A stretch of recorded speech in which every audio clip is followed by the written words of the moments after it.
तो आज की वीडियो में हम देखेंगे डीसी शंट मोटर। ठीक है, तो डीसी शंट मोटर हमने बनाई क्यों?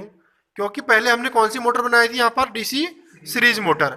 अब डीसी सीरीज मोटर की जो स्टार्टिंग स्पीड होती है वो क्या होती है, बहुत ज़्यादा होती है। अगर उसको हम नो लोड कंडीशन में चलाएंगे तो डीसी सीरीज मोटर की स्पीड क्या होती है, बहुत ज़्यादा बढ़ जाती है, क्योंकि उसका स्टार्टिंग टॉर्क कितना होता है, 5 गुना होता है उसके फुल लोड टॉर्क का। तो हमने फिर कौन सी मोटर बनाई यहाँ पर, DC shunt motor. DC shunt motor बनाने का फायदा ये होता है क्योंकि जो इसकी स्पीड होती है वो क्या होती है, स्थिर होती है। अब हम यहाँ पर डीसी शंट मोटर के सर्किट डायग्राम को समझते हैं। तो यहाँ पर देखिए इस प्रकार डीसी शंट मोटर का सर्किट डायग्राम दिखाया गया है। तो डीसी शंट मोटर में होता क्या है, देखो दो वाइंडिंग इसमें होती है। एक होती है आर्मेचर वाइंडिंग, और जैसा कि आप सभी को पता है जो हमारी आर्मेचर वाइंडिंग होती है उसका रेजिस्टेंस क्या होता है, बहुत कम होता है। ठीक है, उसके बाद इसके हम समांतर क्रम में एक और वाइंडिंग जोड़ते हैं जिसको बोलते हैं हम शंट फील्ड वाइंडिंग। कौन C winding, shunt field winding. अब हम शंट फील्ड वाइंडिंग को पहचानेंगे कैसे, क्योंकि जो शंट फील्ड वाइंडिंग होती है इसका रेजिस्टेंस क्या होता है, अधिक होता है आर्मेचर वाइंडिंग की और सीरीज वाइंडिंग की अपेक्षा। और दूसरा पॉइंट देखो यहाँ पर, जो हमारे इस वाइंडिंग के टर्न होते हैं ये पतले वायर के होते हैं और टर्नों की संख्या यहाँ पर क्या होती है, अधिक रखी जाती है। और इसके अपोजिट सीरीज मोटर में क्या था, वहां पर टर्नों की संख्या कम थी और वो कैसे वायर की थी, मोटे वायर की। तो हमें यहाँ पर क्या करना होता है, टर्नों की संख्या हम ज्यादा लेते हैं और वायर कैसे रखते हैं इसमें, पतले वाले। ठीक है, तो गेज हमारा क्या रहेगा, यहाँ पर पतला रहेगा। ठीक हो गया। तो इस प्रकार जो हमारी आर्मेचर वाइंडिंग और फील्ड वाइंडिंग होते हैं शंट, इनके प्रत्येक वाइंडिंग के दो दो टर्मिनल क्या निकले होते हैं, बाहर निकले होते हैं। इस प्रकार बाहर निकलने वाले टर्मिनलों की संख्या कितनी होती है, हमारे पास 4 होती है। जहां पर ये मोटर दिखाया गया है इस मोटर में यहाँ पर 1 2 3 4 ये 4 वायर बाहर निकाल के दिखा रखे हैं। ठीक है, तो इसमें दो हमारे जो वायर होते हैं वो आर्मेचर वाइंडिंग के होते हैं और दो जो वायर होते हैं वो किसके होते हैं, शंट फील्ड वाइंडिंग के होते हैं। और इन्हें हम टेस्टिंग लैंप और मल्टीमीटर से चेक कर सकते हैं कि कौन से तार हमारे किस वाइंडिंग से बाहर निकाले गए हैं। तो इसको हम भी चेक करेंगे, उसके बाद इसके कनेक्शन करेंगे। अब दूसरा पॉइंट यहाँ पर देखिए, जो हमारी आर्मेचर वाइंडिंग होती है इसके समांतर क्रम में हम कौन सी वाइंडिंग को जोड़ते हैं, शंट फील्ड वाइंडिंग को जोड़ते हैं। इसीलिए इस मोटर का नाम क्या पड़ जाता है हमारा, शंट मोटर। ठीक हो गया। और अब देखिए यहाँ पर इस सर्किट डायग्राम में हमने इसको नीचे से नेगेटिव सप्लाई और ऊपर वाले से क्या दे रखी है, पॉजिटिव सप्लाई दे रखी है। अगर हम यहाँ पर सप्लाई टर्मिनलों को चेंज करते हैं, यानी कि मैं नीचे पॉजिटिव और ऊपर क्या कर दूं, नेगेटिव जोड़ दूं, तो उस कंडीशन में हमारी मोटर की स्पीड में कोई चेंजेज नहीं होता है। ठीक है, वो जिस दिशा में घूमती है उसी दिशा में क्या करेगी, वो रोटेट करेगी। यहाँ पर हम कह सकते हैं कि इसके सप्लाई टर्मिनलों को चेंज करने पर इसकी स्पीड को हम चेंज नहीं कर सकते हैं। अगर वो क्लॉकवाइज घूम रही है तो क्लॉकवाइज ही घूमेगी, यदि अगर एंटी क्लॉकवाइज घूम रही है तो एंटी क्लॉकवाइज ही घूम रही होती है। ठीक, तो एग्जाम में देखो यही क्वेश्चन आता है, क्या हम इसके सप्लाई टर्मिनलों को चेंज करके, इन सप्लाई टर्मिनलों को चेंज करके इसकी रोटेशन की दिशा को घुमा सकते हैं? तो क्वेश्चन हमारा आंसर क्या होगा, हमारा यहाँ पर नहीं घुमा सकते हैं। ठीक है, अगर हमारी मोटर क्लॉकवाइज चल रही है तो क्लॉकवाइज ही चलेगी, और एंटी क्लॉकवाइज चल रही होगी तो वो एंटी क्लॉकवाइज ही चलेगी। अब देखिए दूसरा पॉइंट यहाँ पर बन रहा है, अगर हमें इस मोटर की रोटेशन की दिशा को अगर चेंजेस करना है तो हम क्या करेंगे। तो यहाँ पर देखो क्या करना होता है, एक हमारी आर्मेचर वाइंडिंग है, एक हमारी यहाँ पर शंट फील्ड वाइंडिंग है।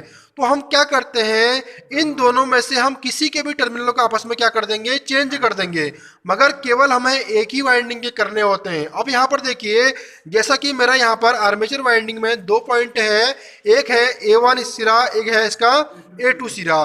तो इस कंडीशन में हम क्या कर देंगे, A2 को ऊपर कनेक्ट कर देंगे कार्बन ब्रश से और A1 को नीचे वाले कार्बन ब्रश से कनेक्ट कर देंगे। इस कंडीशन में हमारी मोटर की घूमने की दिशा क्या होती है, वो परिवर्तित हो जाती है।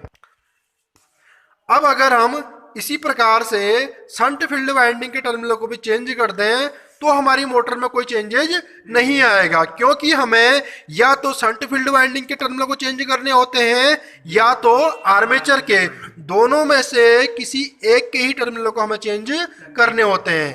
यदि हम फील्ड के करना चाहें तो हम क्या करेंगे, देखो F1 पॉइंट को हम नीचे से नेगेटिव सप्लाई दे देंगे और F2 पॉइंट को हम ऊपर से पॉजिटिव सप्लाई दे देंगे। इस प्रकार हम इसके घूमने की दिशा को चेंजेज कर सकते हैं। और देखिए यहाँ पर हमारी आर्मेचर वाइंडिंग और शंट फील्ड वाइंडिंग दोनों ही क्या होते हैं, यहाँ पर सप्लाई सोर्स के समांतर क्रम में जुड़े होते हैं। ठीक हो गया। तो यहाँ पर जो हमारी ये सप्लाई सोर्स है डीसी, उसके पैरेलल में ही आर्मेचर भी जुड़ा होता है और उसके पैरेलल में हमारे यहाँ पर शंट फील्ड वाइंडिंग भी जुड़ी हुई होती है। अब देखिए एक क्वेश्चन यहाँ पर और इम्पोर्टेंट बनता है। वो क्वेश्चन क्या है कि जो हमारी शंट मोटर होती है, इनकी जो स्पीड होती है वो स्थिर यानी कि कांस्टेंट क्यों होती है। देखो जो हमारी शंट फील्ड वाइंडिंग होती है, इसका जो फ्लक्स होता है वो क्या होता है, स्थिर होता है। अगर हमारा फ्लक्स ही स्थिर रहेगा तो इसकी स्पीड भी क्या रहेगी, हमारी कांस्टेंट रहेगी। इसीलिए हम इसका प्रयोग करते हैं। तो सबसे ज्यादा प्रयोग होने वाली मोटर कौन सी हमारे यहाँ पर, डीसी शंट मोटर का यूज सबसे ज्यादा किया जाता है इंडस्ट्री एरिया में, और घरेलू उपकरणों में भी इसको बहुत ज्यादा मात्रा में प्रयोग किया जाता है। देखिए अब नेक्स्ट पॉइंट इसके हम ये शंट फील्ड वाइंडिंग की बात करेंगे। तो शंट फील्ड वाइंडिंग की जो हमारा अगर फ्लक्स कांस्टेंट होता है, इसका मतलब क्या रहेगा, हमारी करंट भी क्या रहेगी, इसमें स्थिर रहेगी। करंट स्थिर रहेगी तो इसका मतलब क्या है, इसका जो हमारा इस वाइंडिंग का प्रतिरोध है वो भी क्या रहेगा, कांस्टेंट ही रहेगा। इसीलिए प्रतिरोध हमारा स्थिर रहेगा, जिसके कारण करंट हमारी स्थिर रहेगी और फ्लक्स हमारा स्थिर रहेगा। इसी के कारण हमें स्पीड भी क्या मिलती है, इसकी कांस्टेंट मिलती है, वो जो मिलेगी हमें स्थिर मिलेगी। हम इसके करंट की बात करते हैं तो यहाँ पर पहले हम देखते हैं ओम्स लॉ। देखो कहता है V is equal to I into R, तो I इजिकल टू क्या जाता है हमारा V अपॉन आर। तो अभी हमें जो करंट निकालनी होती है वो शंट फील्ड वाइंडिंग की निकालनी होती है। तो अब हम शंट करंट निकालेंगे इसकी। देखिए इसकी करंट निकालने के लिए हम क्या करते हैं, यहाँ पर हमने ISH लिखा है। SH का मतलब क्या होता है, शंट, और I का मतलब होता है करंट। तो कौन सी करंट हो गई है, शंट करंट। इजिकल टू क्या हो जाएगा, V अपॉन RSH। अब यहाँ पर B हमारा है अप्लाइड वोल्टेज, जो हम यहाँ से अप्लाइड करते हैं, और समांतर क्रम में हमारी आर्मेचर वाइंडिंग और फील्ड वाइंडिंग कनेक्टेड है, जिसके कारण यहाँ पर क्या होती है, वोल्टेज दोनों में सेम रहती है। इसीलिए हम यहाँ पर क्या लेते हैं, केवल V लेते हैं अपॉन हमारा RSH। RSH हमारा होता है इस शंट फील्ड वाइंडिंग का रेजिस्टेंस। ठीक हो गया। अब देखिए इसकी टोटल करंट की बात करेंगे तो हमारी आर्मेचर करंट बराबर क्या होता है, load current minus shunt current. अगर हम इसमें लोड कनेक्टेड करेंगे, ठीक है, तो लोड कनेक्ट करने के बाद हमें आर्मेचर करंट का मान निकालना होता है। तो हम क्या करते हैं, armature current is equal to load current minus shunt current को क्या कर देंगे, हम माइनस कर देते हैं मोटर के केस में। तो इस कंडीशन में हमारी आर्मेचर करंट का मान निकल जाता है। अब देखिए इस फॉर्मूले से जब हम आर्मेचर करंट का मान निकालते हैं तो आर्मेचर करंट का मान हमारा load current minus shunt current को निकाल के हम क्या कर सकते हैं, आर्मेचर करंट का मान हम निकाल सकते हैं। यहाँ पर ध्यान देने वाली बात यह होती है कि हम मोटर के केस में यहाँ पर माइनस लेके चलते हैं और जनरेटर के केस में हम प्लस का सिंबल लेके चलेंगे। ठीक हो गया। अब देखिए जो हमारी शंट मोटर में क्या होगा, जब इसे हम सप्लाई देते हैं तो उस कंडीशन में हमारा जो आर्मेचर होता है इसके अंदर क्या उत्पन्न होता है, बैक ईएमएफ। और इस बैक ईएमएफ का जो फॉर्मूला हमारे पास होता है डीसी मोटर में वो होता है ईबी। तो यहाँ पर ईबी हमारा क्या होता है, back EMF Z five N P upon 60A। तो यहाँ पर हमारा जेड होता है कंडक्टरों की संख्या, और फाइव हमारा फ्लक्स होता है, एन हमारी स्पीड, पी हमारे पोलों की संख्या, और ए हमारा समांतर पथों की संख्या यहाँ पर होती है। अब इस कंडीशन में अगर हमें स्पीड निकालनी होगी तो फॉर्मूला क्या बन जाता है, Z five N P is equal to E B 60A। ठीक हो गया। अब देखिए यहाँ पर जो हमारे चालकों की संख्या जेड होती है ये भी कांस्टेंट होती है, क्योंकि वाइंडिंग करते समय जो कंडक्टर हमने डाल दिए हैं उनकी संख्या क्या हो जाती है, फिक्स हो जाती है। उसी कारण हमारे कंडक्टरों की संख्या यहाँ पर क्या रहेगी, फिक्स रहेगी। और दूसरा हमारी पोल को हम चेंजेज नहीं कर सकते हैं। जब हमारी मोटर बनती है उसी समय क्या करते हैं, हम पोलों को फिक्स कर देते हैं कि कितने पोल हमें इसमें बनाने हैं। तो इस प्रकार हमारे पोलों की संख्या भी क्या रहेगी, इसमें कांस्टेंट रहेगी यानी कि फिक्स रहेगी। नेक्स्ट आता है हमारा समांतर पथों की संख्या, और समांतर पथों की संख्या भी इसमें क्या होती है, फिक्स ही रहती है। ठीक हो गया।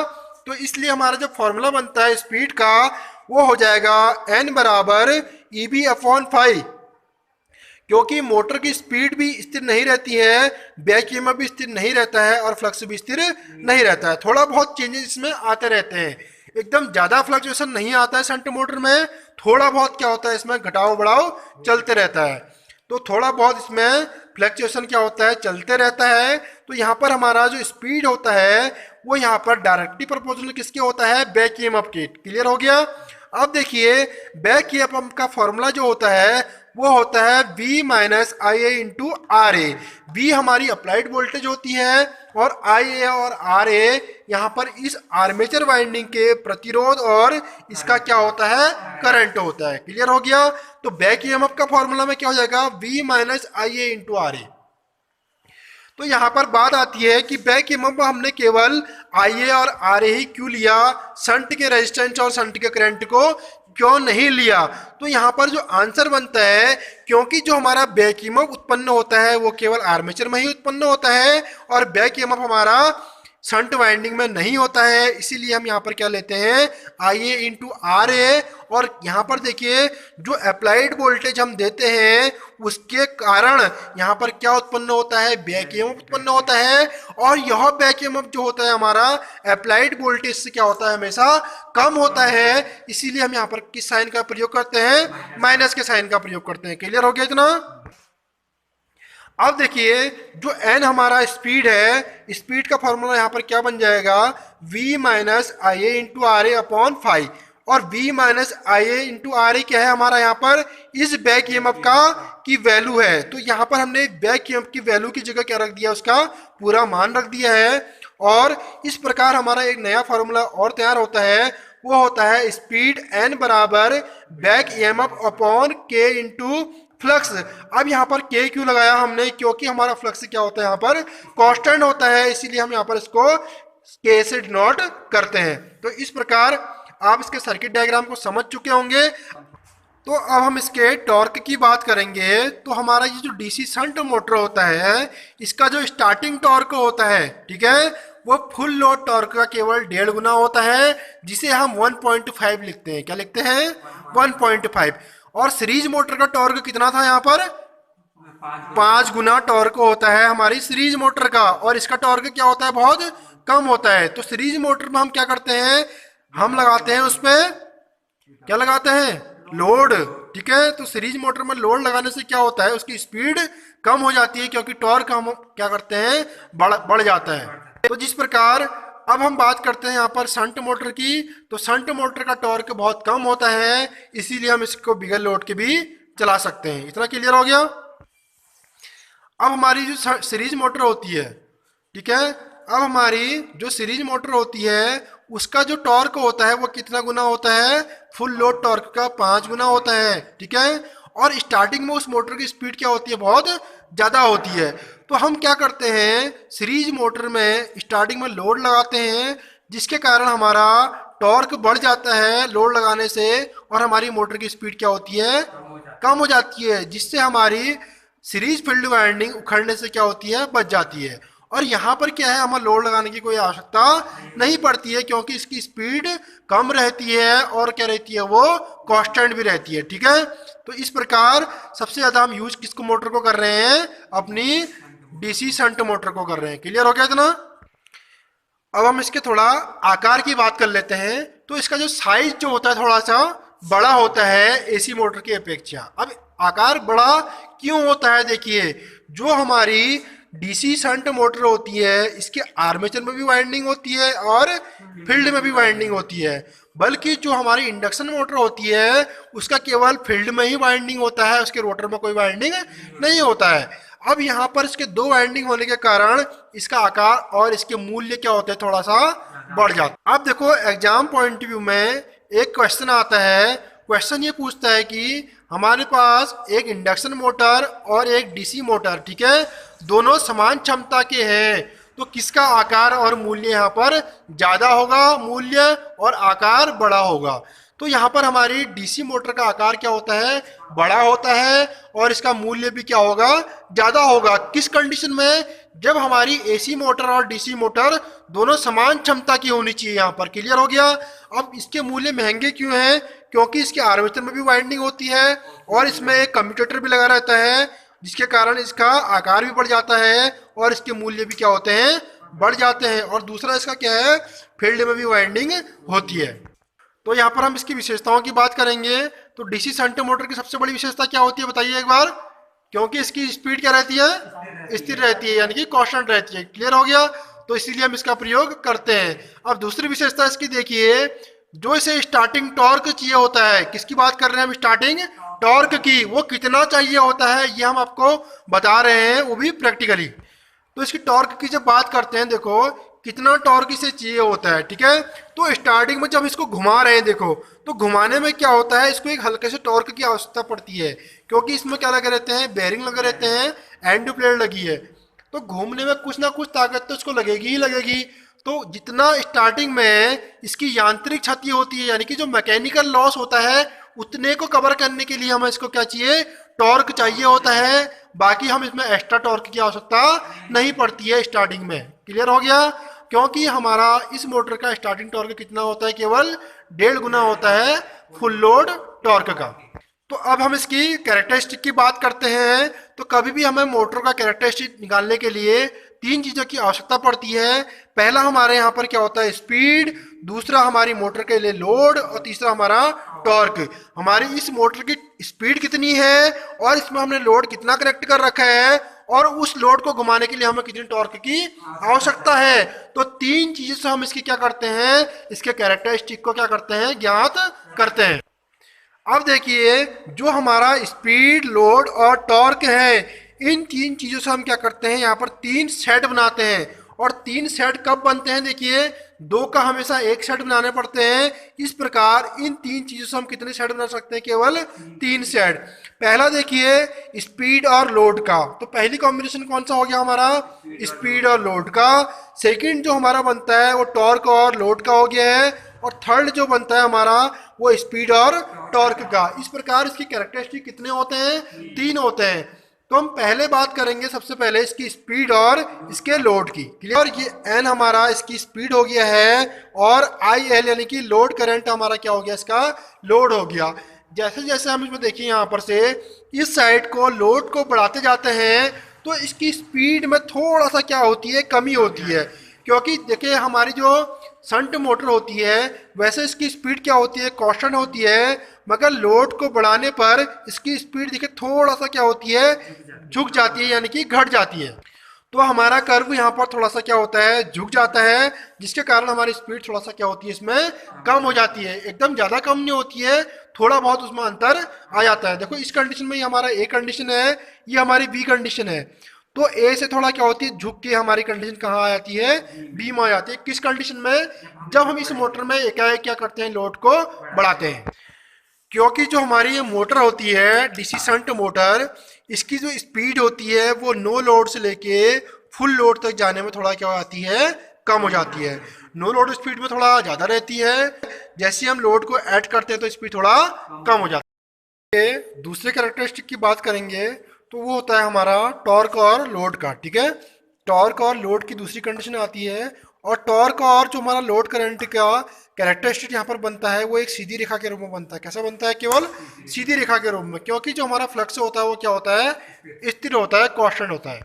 अब देखिए टॉर्क का जो फॉर्मूला होता है वो होता है torque is equal to armature current into flux. अब हमारी जो शंट मोटर होती है वहाँ पर फ्लक्स क्या होता है, इसका स्थिर होता है। ठीक है, अगर शंट फील्ड वाइंडिंग का फ्लक्स कांस्टेंट होगा तो उसके कारण हमारी स्पीड भी क्या मिलती है, स्थिर मिलती है। और टॉर्क हमारा किसके समानुपाती होता है, सीधे आर्मेचर करंट के। तो इस कंडीशन में हमारे पास जो ग्राफ बनता है, इसका वक्र जो बनता है वो सीधी रेखा के रूप में बनता है। क्योंकि जो हमारी लोड करंट जो होती है, ये लोड करंट किसके बराबर होती है, आर्मेचर करंट के बराबर ही होती है। ठीक है, उस कंडीशन में अगर लोड को बढ़ाएंगे तो हमारा टॉर्क भी क्या होगा, बढ़ेगा। देखो अगर मैं लोड करंट को बढ़ा रहा हूं तो मेरा टॉर्क भी क्या लगेगा, ज्यादा लगेगा। तो हमारा क्या होगा, टॉर्क भी बढ़ते हुए जाएगा। तो ग्राफ हमारा किस बनेगा, इस प्रकार से एक सीधी रेखा के रूप में ग्राफ बन जाएगा। अब हम इसकी तीसरी कंडीशन की बात करेंगे। ठीक है, तो यहाँ पर देखिए हम तीसरी कंडीशन देखते हैं, जो हमारा स्पीड और टॉर्क के बीच का कैरेक्टरिस्टिक बनता है। देखिए जो हमारी मोटर की स्पीड होती है शंट मोटर की, वो क्या होती है, कांस्टेंट होती है। ठीक है, मगर क्या होता है, जैसे हम इसमें लोड बढ़ाते हैं तो लोड बढ़ेगा तो हमारा टॉर्क भी क्या होगा, बढ़ेगा। अगर टॉर्क के बढ़ने पर देखो क्या होगा, थोड़ी सी स्पीड में क्या होती है, कमी हो जाती है। एकदम ज़्यादा कमी नहीं होती है, थोड़ा बहुत क्या होती है, लोड बढ़ाने पर कमी हो जाती है। और इसी तो इसकी स्पीड हमारे थोड़ा सा क्या हो जाती है, कम हो जाती है डीसी शंट मोटर की। तो हमने इसके यहाँ पर 3 के 3 कैरेक्टरिस्टिक देख दिए हैं। अब हम इसके मोटर को खोलेंगे और इसके सर्किट डायग्राम के अनुसार इसके कनेक्शनों को करेंगे। इस प्रकार हम सारे डीसी मशीन के पार्टों को खोल देंगे, डीसी शंट मोटर के। इसे खोलने के बाद हम इसके अंदर के पार्टों को देखेंगे, कौन सा पार्ट क्या है और किस चीज़ का वो बना होता है। उसके बाद हम इसको फिर दोबारा कनेक्ट करके इसके सर्किट डायग्राम के अनुसार इसके क्या करेंगे, कनेक्शन करेंगे। तो इस प्रकार ये पूरी मोटर को खोल चुके हैं। देखिए, मोटर खोलने के बाद हम इसको एक एक करके इसके पार्टों का अध्ययन करेंगे। उसके बाद इसके बाद हम इसके सारे पार्टों को कनेक्ट करेंगे। उसके बाद इसको हम रन कराएंगे सर्किट डायग्राम के अनुसार इसके कनेक्शन करके। इस प्रकार ये हमने डीसी शंट मोटर के सारे पार्ट खोल दिए हैं। अब हम एक एक पार्ट की वर्किंग देखते हैं कि कौन कैसे कार्य करता है और किसे हम क्या बोलते हैं। ठीक है, तो सबसे पहले हम बात करते हैं इसके योग की। तो ये इसका बाहरी पार्ट होता है, इसको हम योग बोलते हैं, जिसे हम बॉडी भी कह सकते हैं। ठीक है, और इसमें दो दिखाए फाउंडेशन के लिए हमने इस प्रकार से इसकी बेस प्लेट तैयार करी है। और ये पूरी बॉडी हमारी किस चीज़ की होती है, कास्ट आयरन की होती है। और बड़े मोटरों में ये कास्ट स्टील की बनाई जाती है और छोटे मोटर में हम क्या करते हैं, इसको कास्ट आयरन का बनाते हैं। क्लियर है इतना? और मैकेनिकल बैलेंस बनाने के लिए इसमें हम दो एंड प्लेटों का यूज करते हैं। एक एंड प्लेट हमारी ये है और दूसरी हमारी एंड प्लेट ये है। ये प्लेटें भी हमारी कास्ट आयरन की होती है। ये वाली प्लेट है, ये भी हमारी किसकी होती है, कास्ट आयरन की बनी। और इस प्लेट में हमने इस प्रकार से ब्रुश होल्डर को कनेक्ट करने के लिए ये रॉकर आर्म कनेक्ट कर दिए हैं। इन रॉकर आर्मों में हम क्या करते हैं, ब्रुश को लगाते हैं।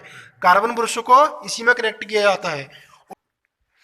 और इसके बाद ये तो कार्बन ब्रुश हैं और ये कार्बन ब्रुश कार्बन के बने होते हैं।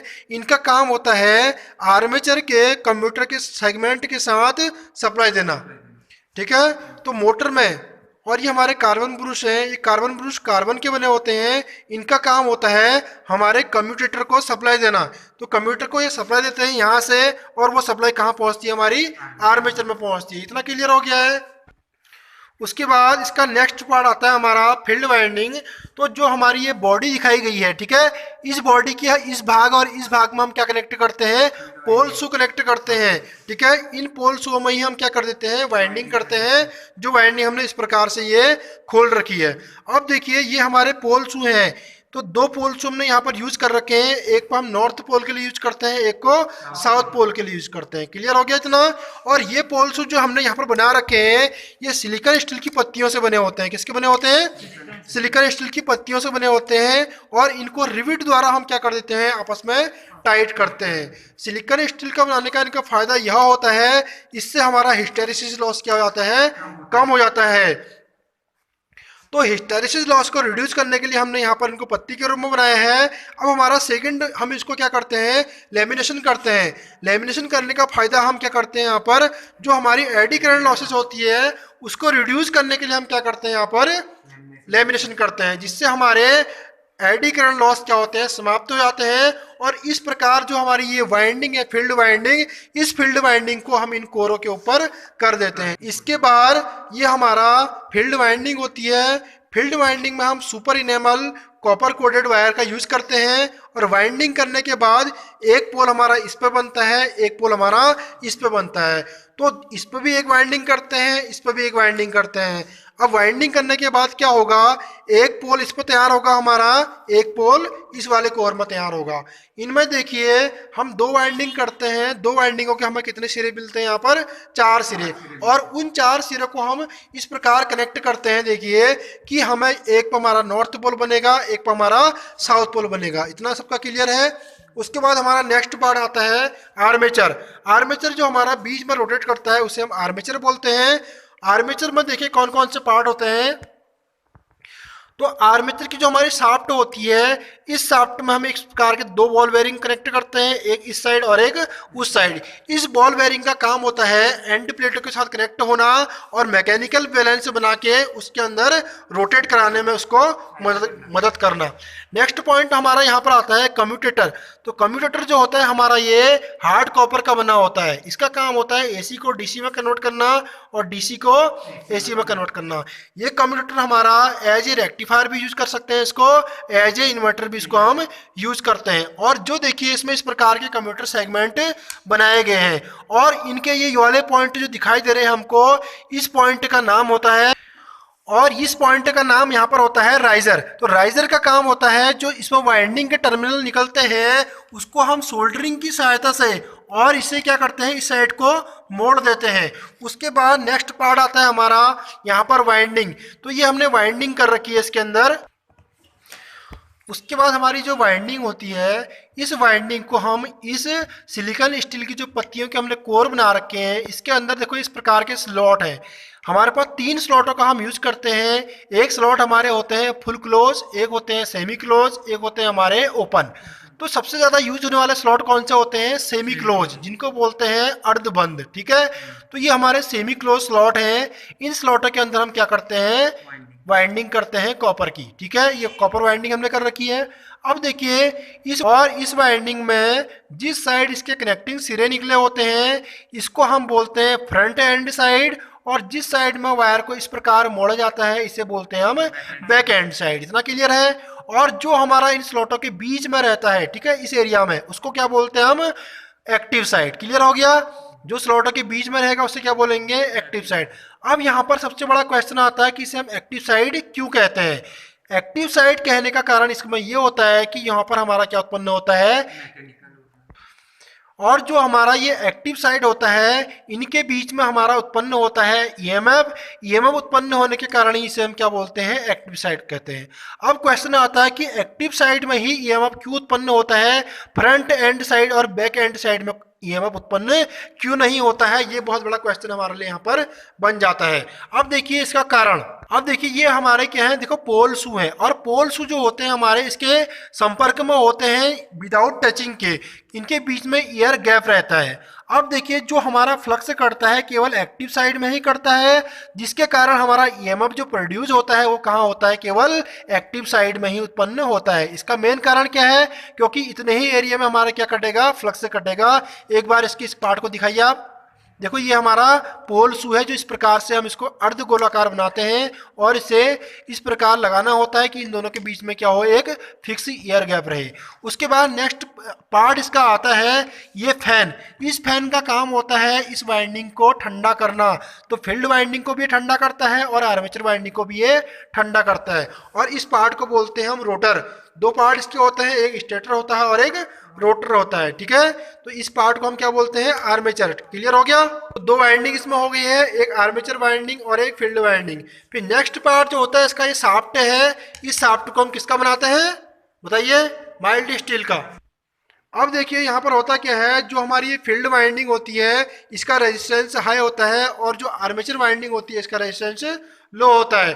तो हम इसके सारे पार्टों को कनेक्ट करते हैं। उसके बाद हम देखेंगे कि इस मोटर के कनेक्शनों को हम कैसे कर सकते हैं। इतना सबका क्लियर है। अब हम इसके इस पार्ट में, इस योक में क्या करेंगे, फील्ड वाइंडिंग और इसके कोरों को कनेक्ट करते हैं। सबसे पहले हम इसके नीचे इस प्रकार का इंसुलेशन पेपर का यूज करते हैं और उसके बाद इसमें कोर और वाइंडिंग को हम कनेक्ट करेंगे। तो इस प्रकार ये फील्ड पोलों की इसकी फिटिंग कर रहे हैं।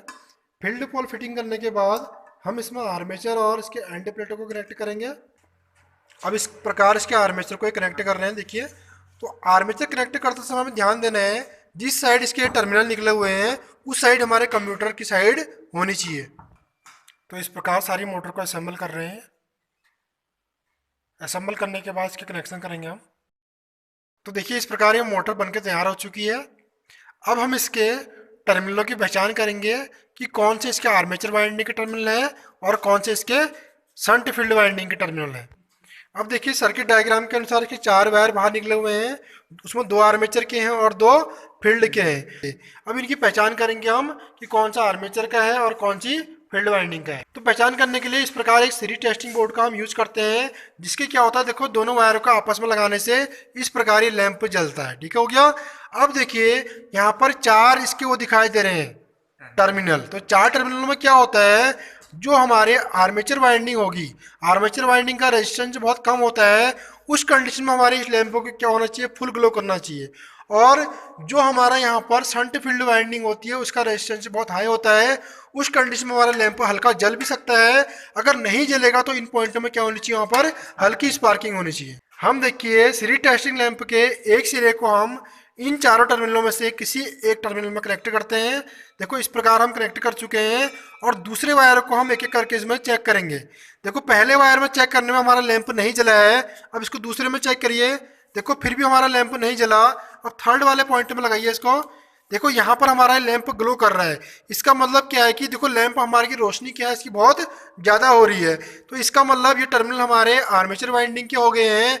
अब हम इसके शंट वाइंडिंग को चेक करेंगे। तो 2 पॉइंट तो हम पहले ही मिल चुके हैं कि कौन से हैं, हमारे पास 2 पहचान हो चुकी दोनों की। अब इनमें हम चेक कर रहे हैं। देखो इस प्रकार लगाने पर हमारा लैंप नहीं ग्लो कर रहा है, और देखिए इसमें हल्की सी स्पार्किंग हो रही है। तो इसका अर्थ क्या है कि ये हमारे शंट वाइंडिंग के 2 टर्मिनल हैं, और क्योंकि इसका रेजिस्टेंस बहुत हाई होता है, जिसके कारण इसमें केवल खाली स्पार्किंग होती है। अब देखिए इसके बाद हम अपने डीसी शंट मोटर की शॉर्टिंग चेक करेंगे। शॉर्टिंग चेक करने के लिए क्या होता है, देखो इस कंडीशन में हमारी मोटर सही है खराब है, इस चीज़ का हम पता करते हैं। तो शॉर्ट अगर मोटर होगी तो हमारी मोटर चल नहीं पाएगी। तो इसके लिए हमें क्या करना होता है, अपने सीरीज टेस्टिंग बोर्ड के, तो शॉर्टिंग चेक करने के लिए देखो हमें क्या करना पड़ता है, अपने सीरीज टेस्टिंग बोर्ड के एक टर्मिनल को हम इन चारों टर्मिनलों में से एक के साथ कनेक्ट करते हैं, और एक को बॉडी के साथ कनेक्ट करेंगे। अब बॉडी के साथ देखो कनेक्ट करने पर ये जल नहीं रहा है। अब दूसरे वायर को देखो हम दूसरे टर्मिनल में चेक करते हैं, यहाँ पर भी हमारा कोई लैंप नहीं ग्लो करा, यहाँ भी नहीं जल रहा है, यहाँ भी नहीं और यहाँ भी नहीं। इसका मतलब क्या है कि हमारी मोटर शॉर्ट नहीं है। तो इस मोटर को अब हम चला के देखेंगे और इसके कनेक्शन हम करेंगे। तो इस प्रकार इसके ये टर्मिनल को कनेक्ट कर रहे हैं। ये 4 वायर हमने इससे बाहर निकाले थे इसके टर्मिनल बॉक्स से, और इन्हें यहाँ पर ये कनेक्ट कर चुके हैं। देखो जो हमने रेड वायर ले रखे हैं ये आर्मेचर वाइंडिंग के 2 टर्मिनल हैं, और जो येलो ले रखे हैं फील्ड वाइंडिंग के 2 टर्मिनल हैं शंट वाइंडिंग के। अब इसकी सप्लाई को हम ऑन करेंगे। देखो इस प्रकार इसकी सप्लाई ऑन करी जा रही है। देखो सप्लाई ऑन करने के बाद इसके हम रेजिस्टेंस को कम करेंगे थोड़ा। देखो इस प्रकार सप्लाई ऑन करने के बाद हमारी मोटर रन कर चुकी है। ये देखो हमारी मोटर इस प्रकार रन कर रही है, और यहाँ पर हमारी ये मोटर बहुत अच्छी प्रकार से चल रही है। ये हमारी शंट मोटर का प्रैक्टिकल हो चुका है, और ये हमारा इसका क्या है, पैनल है। इस प्रकार ये हमारी शंट मोटर देखो चल रही है, और इसका प्रैक्टिकल हो चुका है। ये देखिए शाफ्ट रोटेट कर रही है, और हमने इस मोटर को खोला है, उसके बाद इसके कनेक्शन किए, और बहुत अच्छी प्रकार से हमने आज ये शंट मोटर के बारे में जानकारी ली है। अच्छी क्लास, इस प्रकार आज की क्लास हमारी समाप्त हो चुकी है। Thank you.